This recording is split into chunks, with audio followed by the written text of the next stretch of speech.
Hello നമസ്കാരം. മഴത്തോര് മുംബൈയുടെ ഒരു അടിപൊളി എപ്പിസോഡിൻ്റെ സ്റ്റോറിയിലേക്ക് എല്ലാവർക്കും സ്വാഗതം. അങ്ങനെ ബാലചന്ദ്രൻ്റെ മുന്നിൽ സർവ്വ പാപങ്ങളും ഏറ്റു പറഞ്ഞുകൊണ്ട് കീഴടങ്ങിയിരിക്കുകയാണ് ശിവനും അതുപോലെ തന്നെ നമ്മുടെ രാജീവും. ഗംഗേട്ടൻ അവരെ കൊണ്ട് മാപ്പ് പറയിപ്പിക്കുന്നുണ്ട് ചെയ്ത തെറ്റുകൾക്കൊക്കെ. അങ്ങനെ എല്ലാം തുറന്ന് പറഞ്ഞ് ഞങ്ങളോട് ക്ഷമിക്കണം എന്നൊക്കെ പറയുന്നുണ്ട്. ബാലചന്ദ്രൻ കുറച്ച് ഡിമാൻഡുകൾ അങ്ങോട്ട് വെക്കുകയും ചെയ്യുന്നുണ്ട്. അലീനയെ രക്ഷിച്ചു കൊണ്ടുവന്നാൽ മാത്രം പോരാ, അലീനയ്ക്ക് വേണ്ടിയിട്ട് നിങ്ങൾ കുറച്ച് കാര്യങ്ങൾ ചെയ്യണം എന്ന് പറഞ്ഞിട്ട് മുൻപ് 25 ലക്ഷം അലീനയ്ക്ക് കൊടുക്കാമെന്ന് നിങ്ങൾ പറഞ്ഞിരുന്നില്ലേ, അത് പോരാ, 30 ലക്ഷം നിങ്ങൾ കൊടുക്കണം 3 പേരും കൂടെ. അതുപോലെ 10 ലക്ഷം വൈജയന്തിയും അവരുടെ അക്കൗണ്ടിലേക്ക് ട്രാൻസ്ഫർ ചെയ്യണം, അത് നിങ്ങൾ എനിക്ക് വാക്ക് തരണം എന്നൊക്കെ പറഞ്ഞിട്ട് കുറച്ച് ഡിമാൻഡുകൾ പറയുന്നുണ്ട്. അതുപോലെ ശിവേട്ടനും പറയുന്നുണ്ട് കുറച്ച് ഡിമാൻഡ്. അപ്പോൾ ബാലചന്ദ്രൻ പറയുന്നുണ്ട് നിങ്ങളുടെ ഡിമാൻഡ് എന്താണെന്ന് എനിക്കറിയാം, അത് വൈജ ഒരിക്കലും സത്യം അറിയരുത് എന്നല്ലേ. വൈജ അറിഞ്ഞു കഴിഞ്ഞാൽ അപ്പോൾ ഗംഗേട്ടൻ പറയുന്നുണ്ട് 2 തെറ്റുകൾ ഞങ്ങൾ അവളോട് ചെയ്തിട്ടുണ്ട് എന്ന് പറയുന്നുണ്ട്. അതെനിക്കറിയാം, ഒരു തെറ്റ് എന്താണെങ്കിലും എനിക്കറിയാം. അവൾ ജനിച്ച കുഞ്ഞ് ജനനത്തിൽ തന്നെ മരിച്ചുപോയി എന്ന് നിങ്ങൾ അവളോട് പറഞ്ഞു. രണ്ടാമത്തെ തെറ്റെന്താന്ന് വെച്ചാൽ ചിലപ്പോൾ നിങ്ങൾ കൊലക്കുറ്റത്തിന് പോവേണ്ടി വരും. അതായത് വൈജയുടെ കാമുകനെ ഇവർ കൊന്നു തള്ളി എന്നുള്ള രീതിയിലാണ് സംസാരിക്കുന്നത്. പക്ഷെ അങ്ങനെയൊന്നുമല്ല സ്റ്റോറി വരുന്നത്. അപ്പോൾ എന്താണെങ്കിലും അതൊക്കെ മറന്ന് ഇനി നമുക്ക് ഒരുമിച്ച് നിൽക്കാം എന്നൊക്കെ പറയുന്നുണ്ട്. ആ കാര്യങ്ങളൊക്കെ കഴിഞ്ഞതല്ലേ, ഇനി അതൊന്നും സംസാരിക്കേണ്ട എന്നൊക്കെ പറയുന്നുണ്ട്. അപ്പോൾ എനിക്ക് അലീനയെ ഒരു കുഴപ്പം കൂടാതെ കിട്ടിയാൽ മാത്രം മതി, അല്ലാതെ വേറെ ഒന്നും വേണ്ട എന്ന് ബാലചന്ദ്രൻ പറയുന്നുണ്ട്. അപ്പോൾ കുറച്ച് ഡിമാൻഡ് പറയുന്നുണ്ട്. പൈസ ഇട്ട് കൊടുക്കണം, അലീനയെ ഇവിടെ താമസിപ്പിക്കും ഞാൻ എന്നുള്ള കാര്യങ്ങളൊക്കെ പറയുന്നുണ്ട്. അപ്പോൾ ഇതൊക്കെ ഇന്നത്തെ എപ്പിസോഡിൽ കണ്ടതാണ്. അപ്പോൾ അതിൻ്റെയൊക്കെ ബാക്കിയായിട്ടുള്ള സ്റ്റോറിയാണ് പറയുന്നത് കേട്ടോ. അപ്പോൾ എല്ലാവരും സ്റ്റോറി മുഴുവനായിട്ട് കേൾക്കുക, സപ്പോർട്ട് ചെയ്യുക. അങ്ങനെ ബാലചന്ദ്രൻ അവരോട് ഇങ്ങനെ കുറച്ച് കാര്യങ്ങളൊക്കെ പറയുന്നുണ്ട്. എന്നിട്ട് ചോദിക്കുന്നുണ്ട് എവിടെയാണ് അലീന എത്രയും പെട്ടെന്ന് ഇങ്ങോട്ടേക്ക് തിരിച്ചു കൊണ്ടുവരണം എന്ന് പറയുമ്പോൾ ശിവൻ രാജീവിനെ നോക്കുന്നുണ്ട്. അപ്പോൾ രാജീവൻ പെട്ടെന്ന് തന്നെ ഫോൺ എടുത്തിട്ട് ഗംഗേട്ടൻ പറയുന്നുണ്ട്, രാജീവ നീ അവരെ വിളിച്ചിട്ട് ഇങ്ങോട്ടേക്ക് കൊണ്ടുവരാൻ പറ എന്ന് പറയുന്നുണ്ട്. അങ്ങനെ രാജീവൻ അവിടെ നിന്നുകൊണ്ട് തന്നെ ആ ഗുണ്ടകളെ വിളിക്കുകയാണ്. ഗുണ്ടകളെ വിളിക്കുന്ന സമയത്ത് ഗുണ്ടകൾ പറയുന്നുണ്ട്, സാർ ഞങ്ങളെ കൊണ്ട് പറ്റത്തില്ല, ആ കൊച്ച് വാതിലൊക്കെ കുറ്റിയിട്ട് അവിടെ ഇരിക്കുകയാണ്, വാതിൽ ചവിട്ടി പൊളിക്കാനൊന്നും പറ്റുന്നില്ല, അതുകൊണ്ട് ഞങ്ങൾക്ക് യാതൊരു രക്ഷയില്ല അവളെ എങ്ങനെയെങ്കിലും പുറത്തെത്തിക്കാനായിട്ട്. അവൾ പുറത്തേക്ക് വരുന്നതിൽ ഒരുപാട് ഞങ്ങൾ പറഞ്ഞു നോക്കി, നിന്നെ വീട്ടിൽ തിരിച്ചു കൊണ്ടുപോയി വിടാനാണെന്നൊക്കെ പറഞ്ഞു, പക്ഷേ അത് നടക്കുന്നില്ല എന്ന് പറയണം. അപ്പോൾ അതൊക്കെ കൂടി കേട്ടപ്പോൾ രാജീവനാകെ ടെൻഷൻ ആവുന്നുണ്ട്. അപ്പോൾ രാജീവൻ ഉള്ള കാര്യങ്ങൾ അവിടെ പറയുന്നുണ്ട്. അതേ സമയത്ത് തന്നെ ആ പോലീസ് ഓഫീസറും അങ്ങോട്ടേക്ക് വരുന്നുണ്ട്. അപ്പോൾ ഈ കേസിൻ്റെ അന്വേഷണം ആ പോലീസ് ഓഫീസർ അന്വേഷിക്കുന്നുണ്ടല്ലോ, പക്ഷേ അയാൾ നമ്മുടെ ശിവേട്ടൻ്റെ ഭാഗത്ത് നിന്നിട്ടാണ് സംസാരിക്കുന്നതൊക്കെ. ശിവേട്ടൻ അയാൾക്ക് കൈക്കൂലിയൊക്കെ കൊടുത്തിട്ടുണ്ട്. അങ്ങനെ എന്താണെങ്കിലും അപ്പോൾ എല്ലാവരും കൂടെ ഇനി അന്വേഷിച്ച് അലീനയെ കൂട്ടിക്കൊണ്ടുവരാനായിട്ട് അവിടേക്ക് പോകാം എന്ന് തീരുമാനിക്കുകയാണ്. ഏകദേശം കോതമംഗലം സൈഡിലേക്കാണ് കൊണ്ടുപോയിട്ടുള്ളത്. അപ്പോൾ എല്ലാവരും കൂടെ രാത്രിയിൽ തന്നെ തിരിക്കുകയാണ് അലീനയെ കൊണ്ടുവരാനായിട്ട്. ബാലചന്ദ്രൻ്റെ കൂടെ കൃഷ്ണമോളും വരുന്നുണ്ട്. അപ്പോൾ ഈ കാര്യങ്ങളൊക്കെ ബാലചന്ദ്രൻ മനുവിനെ വിളിച്ച് പറയുന്നുണ്ട്. അലീനയെ കണ്ടെത്തിയിട്ടുണ്ട്, നിന്റെ അച്ഛനും കൊച്ചച്ഛനും തന്നെയാണ് ഇതിൻ്റെ പുറകിൽ, അവർ സമസ്ത അപരാധങ്ങളും ഏറ്റുപറഞ്ഞ് എൻ്റെ കാൽക്കൽ വന്നു വീണു എന്നൊക്കെ പറയുകയും ചെയ്യുന്നുണ്ട്. അങ്ങനെ ഞങ്ങൾ അലീനയെ കൂട്ടിക്കൊണ്ടുവരാനായിട്ട് അങ്ങോട്ടേക്ക് പോയിക്കൊണ്ടിരിക്കുക എന്ന് പറയുമ്പോൾ മനുവും പറയുന്നുണ്ട്, ഞങ്ങൾ എനിക്കും ഒരു ക്ലൂ കിട്ടിയായിരുന്നു, അതനുസരിച്ച് ഞാനും അങ്ങോട്ടേക്ക് വരുന്നുണ്ട് എന്ന് പറയുന്നുണ്ട്. അങ്ങനെ ഇവർ പോയിക്കൊണ്ടിരിക്കുകയാണ്. എല്ലാവരും കൂടെ പോകുന്നുണ്ട്. പോലീസും അതുപോലെ ബാലചന്ദ്രനും രാജീവും ശിവനും ഗംഗേട്ടനും ഒക്കെ പോകുന്നുണ്ട്. അങ്ങനെ അവരവിടെ എത്തുമ്പോൾ കാണുന്നത് ആ ഗുണ്ടകളൊക്കെ അവിടെ നിന്ന് പോയിട്ടുണ്ടായിരുന്നു. ആ ഗുണ്ടകൾ ഓൾറെഡി അവിടെ നിന്ന് പോയിട്ടുണ്ടായിരുന്നു രാജുവിനോട് പറഞ്ഞിട്ട് തന്നെ. അപ്പോൾ ഇവരങ്ങോട്ടേക്ക് എത്തി. അങ്ങനെ അലീനയെ വിളിക്കുന്ന സമയത്ത് അലീന വാതിലൊന്നും തുറക്കുന്നില്ലല്ലോ, വീടിനകത്തേക്കൊന്നും കയറുന്നില്ല. അപ്പോൾ ആ ജനലിൻ്റെ അങ്ങോട്ടേക്ക് ബാലചന്ദ്രൻ വരുന്നുണ്ട്. മോളെ അലീന എന്ന് വിളിക്കുന്ന സമയത്ത് അലീന ആകെ ഞെട്ടി അവിടെ നിന്ന് എഴുന്നേറ്റ് പോവാണ്. അച്ഛാ എന്ന് വിളിച്ചുകൊണ്ട് അവൾ ഓടി ഒരുവിധം തപ്പി തടഞ്ഞ് ആ ജനലിൻ്റെ അടുത്തേക്ക് വരുന്നുണ്ട്. അച്ഛ എന്നെ രക്ഷിക്കുക അച്ഛ എന്നൊക്കെ പറഞ്ഞിട്ട് ഇങ്ങനെ പറഞ്ഞുകൊടുക്കുക, മോളെ പേടിക്കണ്ട, അച്ഛൻ വന്നില്ല, ഇനി വിഷമിക്കില്ല എന്നൊക്കെ പറയുന്നുണ്ട്. ആ സമയത്ത് ഗംഗേട്ടനും അങ്ങോട്ടേക്ക് വരുന്നുണ്ട്. അപ്പോൾ ഗംഗേട്ടനെ അലീന കാണുന്നുണ്ട്. അപ്പോൾ അലീന പറയുന്നുണ്ട്, അച്ഛാ ഞാൻ എന്ത് ചെയ്തിട്ടാ അച്ഛാ എന്നോട് ഇങ്ങനെയൊക്കെ ചെയ്യുന്നത്, ഞാൻ ഒരു തെറ്റും ചെയ്തില്ലല്ലോ അച്ഛാ, ഞാൻ ഇനി ഇവിടെ നിൽക്കുന്നില്ല അച്ഛാ, ഞാൻ പൊക്കോളാം അച്ഛാ, എനിക്ക് പേടിയാവുന്നു അച്ഛാ, ആരാ അവരൊക്കെ എന്തിനാ എന്നെ ഇങ്ങോട്ടേക്ക് കൂട്ടിക്കൊണ്ടുവന്നത് എന്നൊക്കെ പറഞ്ഞ് അലീന ഇങ്ങനെ കരയുമ്പോൾ മോള് പേടിക്കണ്ട, അച്ഛൻ വന്നില്ല, ഇനി പേടിക്കണ്ട, മോള് കഥക്ക് തുറക്കുക, അച്ഛൻ അങ്ങോട്ടേക്ക് വരാമെന്ന് പറയാം, അച്ഛാ വേഗം വാട്ടോ, അച്ഛൻ തന്നെ അങ്ങോട്ടേക്ക് വാട്ടോ എന്നൊക്കെ അലീനയും പറയുന്നുണ്ട്. അങ്ങനെ ബാലചന്ദ്രൻ അകത്തേക്ക് കയറുകയാണ്. അങ്ങനെ അകത്തേക്ക് കയറുന്ന സമയത്ത് അലീന ഡോറ് തുറക്കുന്നുണ്ട്. ഡോറ് തുറന്ന് ബാലചന്ദ്രനെ കാണുമ്പോൾ തന്നെ കെട്ടിപ്പിടിച്ചാണ് പൊട്ടി കരഞ്ഞു പോവാട്ടോ. അത് കാണുമ്പോൾ ശിവനും രാജീവും ഒക്കെ തല താഴ്ത്തി പോവാണ്. കാരണം വൈജയന്തിയുടെ മകളാണ്, വൈജയന്തിക്ക് അവിഹിതത്തിൽ ജനിച്ച ഒരു മകളാണ്. ആ മകളാണ് വൈജയന്തിയുടെ ഇപ്പോഴത്തെ ഭർത്താവായിട്ടുള്ള ബാലചന്ദ്രനെ അച്ഛ എന്ന് വിളിച്ചുകൊണ്ട് കെട്ടിപ്പിടിക്കുന്നതും കരയുന്നതും ഒക്കെ. അതൊക്കെ അവരിൽ ശരിക്കും അത്രയും മോശം, അത്രയും നാണക്കേട് അവർ വേറെ എവിടെ അനുഭവിച്ചിട്ടില്ല.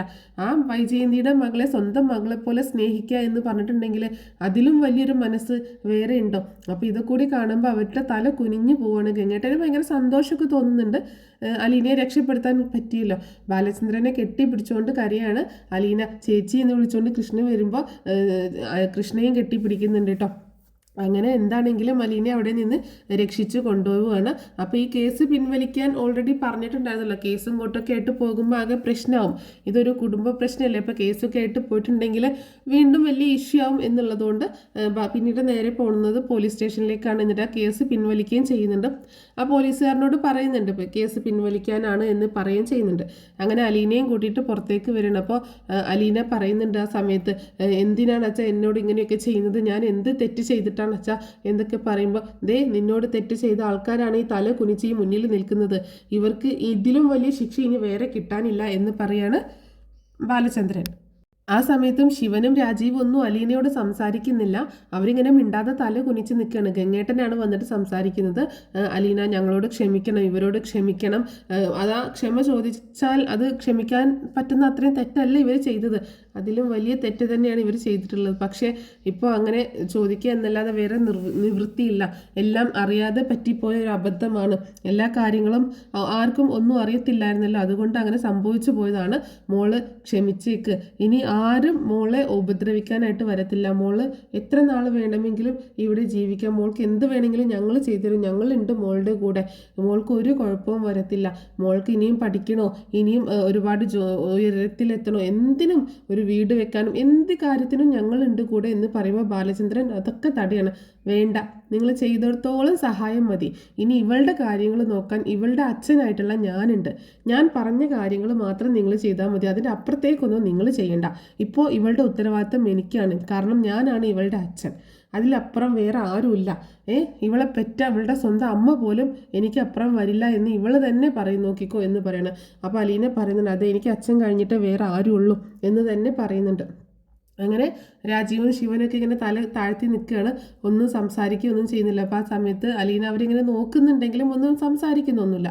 അങ്ങനെ അലീനയും രക്ഷിച്ചുകൊണ്ട് അവരവിടെ നിന്ന് പോരുകയാണ്. അങ്ങനെ പോന്നിട്ട് നേരെ കടപ്പാട്ടൂർ വീട്ടിലേക്ക് തന്നെയാണ് വരുന്നത്. ആ സമയത്ത് മനുവിനെ വിളിച്ച് പറഞ്ഞിട്ടുണ്ടായിരുന്നു ഇനി അങ്ങോട്ടേക്ക് വരണ്ട, വീട്ടിലേക്ക് വന്നാൽ മതി എന്നുള്ളത്. അങ്ങനെ മനു വീട്ടിലേക്ക് വരുന്നുണ്ട്. അങ്ങനെ ഇവരെല്ലാവരും കൂടി തന്നെ വീട്ടിലേക്ക് തന്നെയാണ് പോകുന്നത്. അങ്ങനെ വീട്ടിലെത്തുമ്പോൾ മനു വന്നിട്ട് ആദ്യം ദേഷ്യപ്പെടുന്നത് നമ്മുടെ രാജീവിനോടും ശിവനോടുമാണ്. നാണമില്ല അച്ഛാ കൊച്ചച്ച, നിങ്ങൾക്ക് ഇത്രയൊക്കെ ചെയ്തു കൂട്ടിയിട്ട് ഇങ്ങനെ നാണാവുന്നില്ല, ഇങ്ങനെ തല കുനിച്ച് നിൽക്കാനായിട്ട്? എന്തൊക്കെ കാര്യങ്ങളാണ് നിങ്ങൾ ഈ ചെയ്തു കൂട്ടിയത്?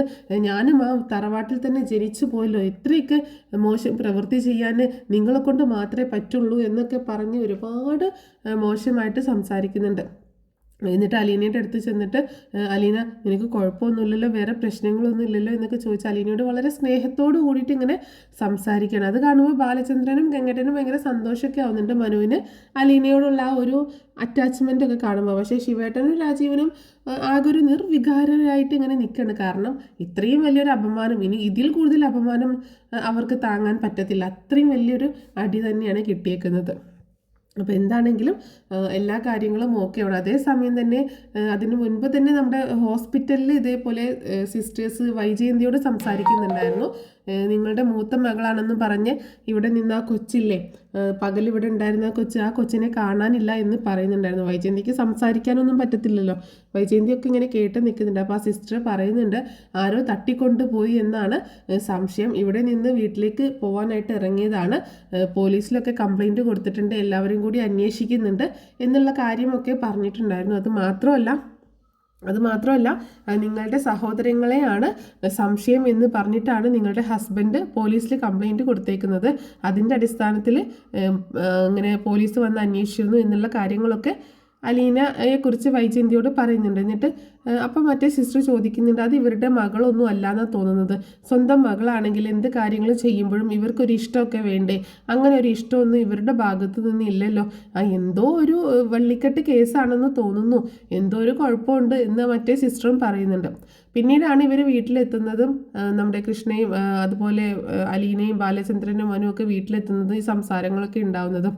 അതിനുശേഷം പിന്നീട് കാണിക്കുന്നത് പിറ്റേ ദിവസം. അങ്ങനെ പിന്നെ അവരൊക്കെ തിരിച്ചു പോകുന്നുണ്ട്. ഗംഗേട്ടനും ശിവനും രാജീവനും അലീനയും അല്ല മനുവും ഒക്കെ തിരിച്ചു പോകുന്നുണ്ട്.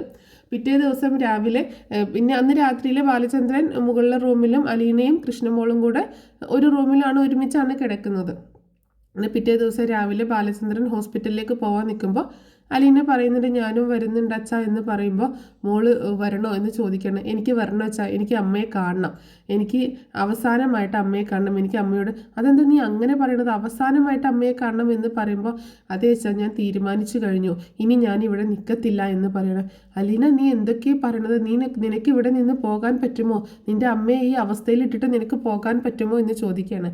എനിക്ക് പോയേ പറ്റൂ അച്ഛാ, ഞാൻ ഇനിയും ഇവിടെ നിന്ന് കഴിഞ്ഞാൽ ഇതിലും വലിയ പ്രശ്നങ്ങൾ ഉണ്ടാകും. ഇല്ല മോളെ, ഇനി ഒരു കുഴപ്പം ഉണ്ടാവത്തില്ല. കാരണം ഇപ്പോൾ അവരെല്ലാവരും സത്യങ്ങൾ അറിഞ്ഞു. പക്ഷേ അവരെല്ലാവരും സത്യങ്ങൾ അറിഞ്ഞു, അമ്മയ്ക്ക് അറിയത്തില്ലല്ലോ. അമ്മ ഒരിക്കലും അറിയാനും പാടില്ല. അമ്മ അറിയുന്നതിന് മുൻപ് എനിക്ക് ഇവിടെ നിന്ന് പോകണം. ഇനി അഥവാ അവരെല്ലാവരും കൂടി അമ്മയോട് ഇക്കാര്യങ്ങളൊക്കെ പറഞ്ഞാലും ചോദിക്കുമ്പോൾ അതൊരിക്കലും സംഭവിക്കില്ല മോളെ. എന്നേക്കാൾ കൂടുതൽ അവർക്കാണ് ആവശ്യം വൈജയന്തി ഇക്കാര്യങ്ങളൊന്നും അറിയരുത് എന്നുള്ളത്. കാരണം വൈജയന്തിയോട് ഇത്രയൊക്കെ ദ്രോഹങ്ങൾ ചെയ്തിട്ടുള്ളത് അവരാണ്. അതുകൊണ്ട് അവരൊരിക്കലും വൈജയന്തിയോട് ഇത് പറയാൻ സാധ്യതയില്ല എന്ന് പറയാണ്. പക്ഷേ അച്ഛ ഏതെങ്കിലും വഴിക്ക് അമ്മ ഇത് അറിഞ്ഞു കഴിഞ്ഞാൽ പിന്നീട് ഇവിടെ ആകെ പ്രശ്നങ്ങളാകും. പിന്നീട് അച്ഛനും അമ്മയും കൂടി ഒരുമിച്ചുള്ള ഒരു ജീവിതം ഇവിടെ ഉണ്ടാവത്തില്ല. അതുകൊണ്ട് അതിനൊക്കെ മുൻപ് ഞാൻ ഇവിടെ നിന്ന് പോകുന്നത് തന്നെയാണ് നല്ലത് എന്ന് പറയണം. ആ സമയത്ത് ബാലചന്ദ്രൻ പറയുന്നുണ്ട്, നിന്റെ തീരുമാനം അങ്ങനെയാണെങ്കിൽ ഓക്കെ, ശരി, ഞാൻ സമ്മതിക്കുന്നു. പോയേ പറ്റൂ എന്ന് നിനക്ക് നിർബന്ധമാണെങ്കിൽ നീ പൊക്കോ. പക്ഷെ ഇപ്പോഴല്ല, ഇപ്പോൾ നിന്റെ ആവശ്യം ഇവിടെയുണ്ട്. വൈജയന്തിക്ക് നിന്നെ ആവശ്യമുണ്ട്. അമ്മയ്ക്ക് എന്നെ ഒട്ടും ആവശ്യമില്ല അച്ഛ എന്ന് പറയുമ്പോൾ അവൾക്ക് ആവശ്യമില്ലായിരിക്കാം, പക്ഷെ എനിക്ക് ആവശ്യമുണ്ട്. വൈജയന്തിയെ നീ നോക്കുന്നതിൽ കൂടുതലായിട്ട് ഒരാളും നോക്കത്തില്ല. അതുകൊണ്ട് വൈജയന്തിയുടെ അസുഖം ഒന്ന് മാറി, വൈജയന്തി ഒന്ന് എഴുന്നേറ്റ് നടക്കാൻ തുടങ്ങിക്കഴിഞ്ഞാൽ നീ പൊക്കോ. അതിനുശേഷം ഞാൻ നിന്നെ തടയത്തില്ല. നിനക്ക് എങ്ങോട്ടാണ് പോവേണ്ടതെന്ന് പറഞ്ഞാൽ ഞാൻ തന്നെ നിന്നെ കൊണ്ടുപോയി ആക്കാം എന്ന് പറയുന്നുണ്ട്. അച്ഛ അതുവരെ ഒന്നും നിൽക്കണ്ട അച്ഛ, എനിക്ക് ആകെ പ്രശ്നമാണ്. ഞാനിവിടെ നിൽക്കുന്നവർ അമ്മയുടെ അസുഖം ഏതെങ്കിലും ഒരു ഹോം നേഴ്സിനെ വെച്ചാൽ മാറ്റാൻ പറ്റില്ലേ, അതുകൊണ്ട് ഞാൻ പൊക്കോളാം എന്ന് പറയാണ്. ആ സമയത്ത് കൃഷ്ണയും വന്നിട്ട് പറയുന്നുണ്ട്, ചേച്ചി ഒരിക്കലും പോകുന്ന കാര്യത്തെക്കുറിച്ച് ചിന്തിക്കല്ലേ, ചേച്ചി പോയി കഴിഞ്ഞാൽ ആകെ കുഴപ്പമാകും എന്ന് പറയാണ്. എന്നിട്ട് കൃഷ്ണ പറയുന്നുണ്ട്, ഞാൻ സ്കൂളിലേക്ക് പോവാണ്, ഞാൻ തിരിച്ചു വരുമ്പോൾ ചേച്ചി ഇവിടെ തന്നെ ഉണ്ടാവണേ എന്ന് പറഞ്ഞിട്ടാണ് കൃഷ്ണ സ്കൂളിലേക്ക് പോകുന്നത്. പിന്നീട് ബാലചന്ദ്രൻ പറയുന്നുണ്ട്, ആദ്യം നമുക്ക് ഹോസ്പിറ്റലിലേക്ക് പോകാം, അതിനുശേഷം പിന്നീട് തീരുമാനിക്കാം. തൽക്കാലം വൈജയുടെ അസുഖം മാറുന്നത് വരെ നീ പോകുന്നതിനെ പറ്റി ചിന്തിക്കേണ്ട, അത് കഴിഞ്ഞിട്ട് നമുക്ക് എന്താണെന്ന് വെച്ചാൽ നോക്കാം എന്ന് പറയുന്നുണ്ട്. അങ്ങനെ അവർ രണ്ടുപേരും കൂടെ ഹോസ്പിറ്റലിലേക്ക് പോവുകയാണ്. ഹോസ്പിറ്റലിൽ എത്തുന്ന അലീനയും ബാലചന്ദ്രനെയും കാത്ത് അവിടെ ഗോവർദ്ധനും സുലോചനയും ഉണ്ടായിരുന്നു. അപ്പോൾ അവർ വന്നിട്ട് വേണം സുലോചനയ്ക്ക് പോകാൻ, അലീന വന്നിട്ട് വേണം. അപ്പോൾ അലീനയെ കിട്ടിയ കാര്യങ്ങളൊക്കെ അവർ അറിഞ്ഞിട്ടുണ്ടായിരുന്നു. അലീന അങ്ങോട്ടേക്ക് വരുമ്പോൾ തന്നെ സുലോചന വന്നിട്ട്, മോളെ നീ എവിടെയായിരുന്നു, നിനക്ക് എന്താ പറ്റിയത് എന്നൊക്കെ ചോദിക്കുന്നുണ്ട്. ഒക്കെ ഞാൻ പറഞ്ഞല്ലോ എന്ന് ഗോവർദ്ധൻ പറയുന്നുണ്ട്. ഞാൻ എന്നാലും ചോദിച്ചു എന്നുള്ളൂ, എന്നാലും കുട്ടി ആകെ വിഷമിച്ച് പോയില്ലേ, പേടിച്ച് പോയില്ലേ എന്നൊക്കെ സുലോചനയും പറയുന്നുണ്ട്. മോൾക്ക് കുഴപ്പമൊന്നും ഇല്ലെങ്കിൽ നിന്നാൽ മതി, അല്ലെങ്കിൽ ഞാൻ തന്നെ നിന്നോളാം, എനിക്ക് കുഴപ്പമൊന്നുമില്ല എന്ന് പറയുമ്പോൾ സാരമില്ല ആൻറ്റി, ഞാൻ നിന്നോളാം, ഞാനിവിടെ കൂട്ടിന് നിന്നോളാം എന്ന് പറയണം. അങ്ങനെ സുലോചന പോകുന്നുണ്ട്. ഗോവർദ്ധൻ പറയുന്നുണ്ട്, ഞാൻ ഇവളെ കൊണ്ടുപോയി വിട്ടിട്ട് വരാം ബാലേട്ട എന്ന് പറഞ്ഞിട്ടാണ് ഗോവർദ്ധനൻ പോകുന്നുണ്ട്. അങ്ങനെ അലീന നമ്മുടെ വൈജയന്തിയുടെ റൂമിലേക്ക് കയറി ചെല്ലുകയാണ്. ആ സമയത്ത് സിസ്റ്റർമാർ ചോദിക്കുന്നുണ്ട്, ആ കുട്ടി തിരിച്ചു വന്നോ, കുട്ടി എവിടെയായിരുന്നു, എവിടെയൊക്കെ പോയത് എന്നൊക്കെ ഇങ്ങനെ ചോദിക്കുന്നുണ്ട്. അപ്പോൾ വൈജയന്തി കണ്ണ് തുറന്ന് നോക്കുകയാണ്, അലീന വന്നു എന്ന് മനസ്സിലാവുകയാണ്. ആ സമയത്ത് അലീന പറയുന്നുണ്ട്, അതൊക്കെ കഴിഞ്ഞു പോയി സിസ്റ്ററെ, അത് ഞാൻ എന്നൊക്കെ പറഞ്ഞിങ്ങനെ പറയാൻ മടി കാണിക്കുകയാണ്. ഞങ്ങൾ അറിഞ്ഞു, ആരോ കുട്ടിയെ തട്ടിക്കൊണ്ടുപോയതായിരുന്നല്ലേ, ആരായിരുന്നു തട്ടിക്കൊണ്ടുപോയത്, അമ്മയുടെ ആങ്ങളമാരായിരുന്നു, അവരാണെന്നാണല്ലോ ഇവിടെ പൊതുവെ കേൾക്കുന്നത്. അങ്ങനെയൊന്നുമല്ല, എനിക്ക് അറിയത്തില്ലായിരുന്നു ആരാണെന്ന്, കുറച്ച് ഗുണ്ടകളാണ്, പക്ഷെ അവരൊന്നുമല്ല എന്ന് അലീന പറയുന്നുണ്ട്. പക്ഷേ വൈജയന്തിക്ക് എന്തോ സംശയം തോന്നുകയാണ് അലീനയുടെ സംസാരം കേട്ടിട്ട്. അങ്ങനെ ആ സിസ്റ്റർമാർ പറയുന്നുണ്ട്, എന്നാൽ കുട്ടി നോക്കിക്കോളൂലേ കാര്യങ്ങൾ, ഞാൻ പോയിട്ട് വരാം, ഇപ്പോൾ ആരെങ്കിലും ഒരാൾ കൂടെ എപ്പോഴും വേണം എന്ന് പറയാണ്. അന്നേരം അലീന പറയുന്നുണ്ട്, ശരി സിസ്റ്റർ ഞാൻ നോക്കിക്കോളാം, എനിക്ക് കുഴപ്പമൊന്നുമില്ല, ഞാൻ നോക്കിക്കോളാം എന്ന് പറയുന്നുണ്ട്. അപ്പോൾ മരുന്ന് കൊടുക്കേണ്ടതും ഭക്ഷണം കൊടുക്കേണ്ടതൊക്കെ ആയിട്ടുള്ള കാര്യങ്ങളൊക്കെ സിസ്റ്റർ പറഞ്ഞു കൊടുത്തിട്ടാണ് പോകുന്നത്. അങ്ങനെ അലീന അവിടെ കസേരയിൽ ഇരുന്നിട്ട് വൈജയന്തിയുടെ കൈ ഇങ്ങനെ പിടിക്കാൻ ശ്രമിക്കുമ്പോൾ വീണ്ടും വൈജയന്തി അന്നത്തെ പോലെ തന്നെ തട്ടിക്കളയാണ്. അപ്പോൾ അലീന വീണ്ടും കൈ പിടിക്കാൻ നോക്കുന്നുണ്ട്, വൈജയന്തി വീണ്ടും തട്ടിക്കളയും. ആ സമയത്ത് അലീന പറയുന്നുണ്ട്, ഞാൻ ഒരു തെറ്റും മാഡത്തോട് ചെയ്യുന്നില്ല, ഒരു ദ്രോഹവും ചെയ്യുന്നില്ല, മാഡത്തെ ഞാൻ ഒരിക്കലും ദ്രോഹിക്കണം എന്ന് ഉദ്ദേശിച്ച് ഞാൻ വന്നതല്ല, ഞാൻ വന്നുപോയി. പക്ഷേ എനിക്കിവിടെ നിന്ന് പോവാൻ ഒരു അവസരം കിട്ടിയപ്പോൾ ഞാൻ പോവാനും നിന്നതാണ്. പക്ഷേ ഓരോന്നിങ്ങനെ വന്ന് ഭവിച്ചു പോയി. അതിൻ്റെ കാര്യങ്ങളൊക്കെ ഇന്നല്ലെങ്കിൽ നാളെ എന്തായാലും മാഡം അറിയും. അന്നേരം മാഡം ഒരുപാട് വിഷമിക്കും. ഇപ്പോൾ മാഡത്തിൻ്റെ അസുഖം മാറുന്നത് വരെ മാത്രമേ ഞാൻ ഇവിടെ നിൽക്കുന്നുള്ളൂ. ഞാൻ ഇന്നലെയും പോവാൻ ഇറങ്ങിയതാണ്. എന്നെ ആരാ തട്ടിക്കൊണ്ടുപോയതെന്ന് അറിയണ്ടേ, എന്നെ ആരാ കിഡ്നാപ്പ് ചെയ്തത് എന്നറിയണ്ടേ, വേറെ ആരുമല്ല മാഡത്തിൻ്റെ ആങ്ങളമാരാണ് എന്ന് പറയാണ്. മാഡത്തിൻ്റെ ആങ്ങളമാരായിട്ടുള്ള രാജീവും ശിവനും ആണ് എന്നെ തട്ടിക്കൊണ്ടുപോയത്, ഗുണ്ടകൾക്ക് ഇട്ടുകൊടുത്തത്. എൻ്റെ ജീവിതം ഇരുട്ടിലാക്കാനായിരുന്നു അവരുടെ പ്ലാന്. പക്ഷേ ഒന്നും നടന്നില്ല. ആ ഗംഗാധരൻ സാറ് വന്നിട്ടുണ്ടായിരുന്നു. പിന്നീട് അച്ഛനും പോലീസും എല്ലാവരും കൂടി വന്ന് എന്നെ രക്ഷിക്കുകയാണ് ചെയ്തത്. അവർ മാത്രമല്ല, ശിവൻ സാറും അതുപോലെ രാജീവ് സാറും എല്ലാവരും കൂടി വന്നിട്ട് തന്നെയാണ് രക്ഷിച്ചത്, എന്നെ കൂട്ടിക്കൊണ്ടുവന്നത് എന്ന് തന്നെ പറയണം.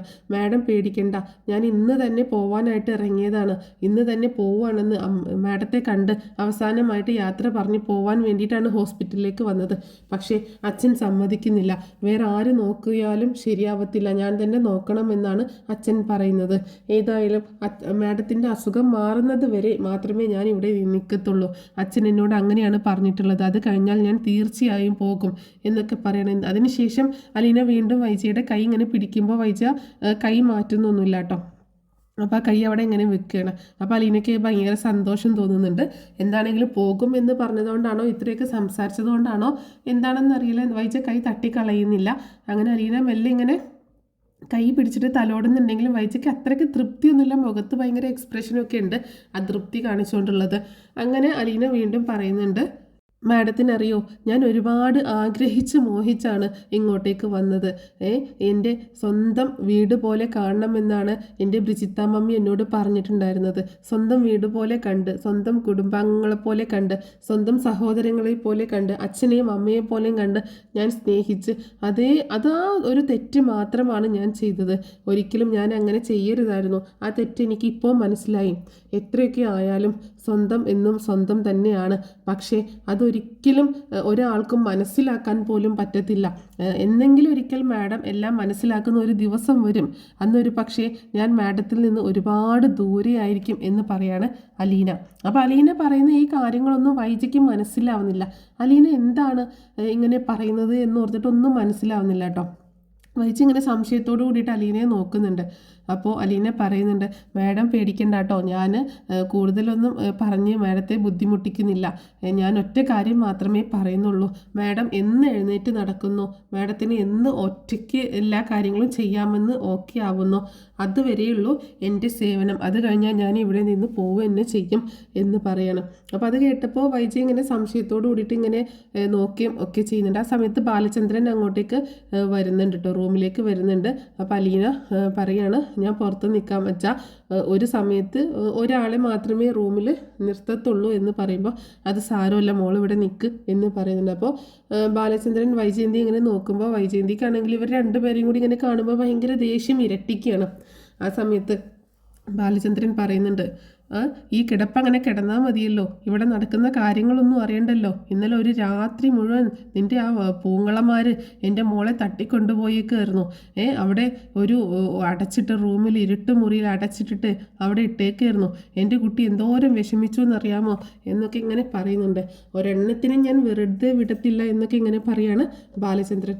അപ്പോൾ അലീന പറയുന്നുണ്ട്, വേണ്ട അച്ഛ, ഇങ്ങനെയൊന്നും സംസാരിക്കില്ല, അമ്മ ഇപ്പോൾ ഈ ഒരു അവസ്ഥയിൽ കിടക്കുമ്പോൾ ഇങ്ങനെയൊന്നും സംസാരിക്കില്ല, അച്ഛൻ ഇങ്ങോട്ടേക്ക് വന്നേ എന്ന് പറഞ്ഞിട്ട് ബാലചന്ദ്രനെയും കൂട്ടിയിട്ട് അലീന റൂമിൽ നിന്ന് പുറത്തേക്ക് ഇറങ്ങുകയാണ്.